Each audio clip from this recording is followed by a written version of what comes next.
In a world where brilliance meets arrogance, where wealth builds empires and genius creates miracles, one man rewrote the rules of heroism.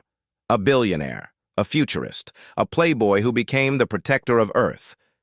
This is the story of Tony Stark, the man behind the armor, the mind behind Iron Man. Tony Stark wasn't born ordinary. He was born into power, technology, and a formidable legacy. At just 4 years old, he built his first circuit board. At 7, his first engine. By 17, he graduated from MIT at the top of his class. His father, the legendary Howard Stark, once said, "Tony will change the world, or he will destroy it." Money. Tony didn't just have money, he had generational power. Stark Industries didn't just make weapons. It powered nations, influenced governments, and shaped wars. We're talking an estimated fortune of over $100 billion.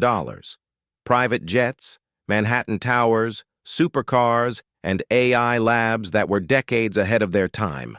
A sprawling mansion perched on the cliffs of Malibu. Tony wasn't just rich, he was the future walking in the present day. Before he was Iron Man, the world knew a different Tony Stark, the quintessential playboy. Flashy cars, extravagant parties, and a constant whirlwind of interviews. Beautiful women, champagne, and red carpets. He was loved. He was envied. He seemed utterly unstoppable. But as we all know, every king rises. And eventually, every king must face a fall. For Tony, that fall came in the middle of a desert. The world he knew crashed around him in a storm of ambushes, explosions, and pure chaos. In an instant, Tony Stark, billionaire genius, was a prisoner, trapped inside a desolate cave, at the mercy of warlords. Shrapnel was lodged in his chest, inching closer to his heart with every beat, his life sustained by a crude car battery and an electromagnet. But his enemies didn't want a ransom. They wanted weapons, the very weapons his own company had sold them. And there, in the suffocating darkness of that cave, Tony Stark was forced to face a brutal reality. His legacy wasn't peace, it was war. His creations brought destruction. So, in that moment of reckoning, he made a choice. Instead of building a weapon of destruction, he built his own salvation. In that cave, with a box of scraps, the very first Iron Man suit was born. Imagine the scene. Metal hammered by hand, genius-level engineering under constant threat of death, and a heart powered by a miniature arc reactor, a piece of technology he invented on the fly. There were no clean labs, no luxury, no assistance. Just raw genius and sheer unyielding determination. When the fire of his escape finally roared to life, the world met its first armored hero. Tony Stark didn't just escape as a prisoner. He emerged as a force of nature, a harbinger of change. He returned home, stood before the world's cameras, and made an announcement that sent shockwaves across the globe. "I am shutting down the weapons manufacturing division of Stark Industries." The world was stunned. Stocks plummeted. New enemies rose from the shadows. But for Tony, a new path had opened. The path of Iron Man. Back in his state-of-the-art lab, the genius got back to work. But this time, his purpose was different. Like a master sculptor shaping his destiny, he engineered perfection. He developed advanced flight systems, powerful repulsor beams, and eventually armor made of nanotechnology that could form around him in seconds. He created Jarvis, an AI companion so advanced it was practically a friend.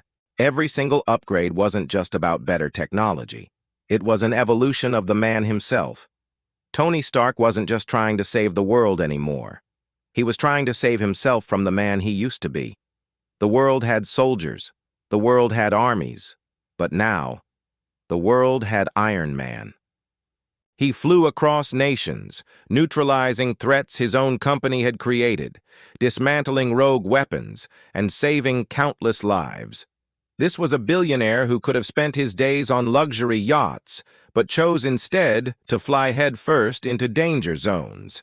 And with every rescue, with every battle won, his armor got stronger, but more importantly, his heart grew fuller. The man who once lived only for himself, for the next thrill, became a beacon of hope for billions of people. He was no longer just Tony Stark, the merchant of death. He was Iron Man, the Guardian. But beneath all that metal, there was a human. A flawed, vulnerable man haunted by guilt, fear, and the weight of his past. Tony wasn't a perfect hero. He was arrogant, he argued with his teammates, he made monumental mistakes, and he fell hard. But the crucial thing is, he always stood back up. Courage isn't the absence of fear. It's fighting in spite of it. And Tony Stark fought for the world time and time again, even when his own world, his own body, and his own mind were breaking apart. He battled not only supervillains but also his inner demons, proving that the heart of the hero is what truly matters. In the final, cataclysmic battle for the fate of the universe, Iron Man didn't just protect Earth. He saved all of existence. When the ultimate moment came, when all hope seemed lost, he didn't hesitate. He seized the power of the cosmos, looked death right in the face, and whispered the 3 words that would become his eternal legend. I am Iron Man. With a snap of his fingers, he made the ultimate sacrifice. A hero isn't measured by their power, but by what they are willing to give up. Tony Stark gave everything. He entered our lives as a billionaire, walked among us as a genius, lived as a legend, and died a hero. There was no army at his command, no kingdom to his name. It was just a man and a suit. Tony Stark didn't need superpowers. He built them, and in doing so, he built hope for us all. He is Iron Man, and legends never die. Thank you so much for joining me on this journey through the life of a true icon. If you enjoyed this tribute, please hit that like button, subscribe to the channel, and ring the bell so you don't miss our next story. Until next time, stay legendary.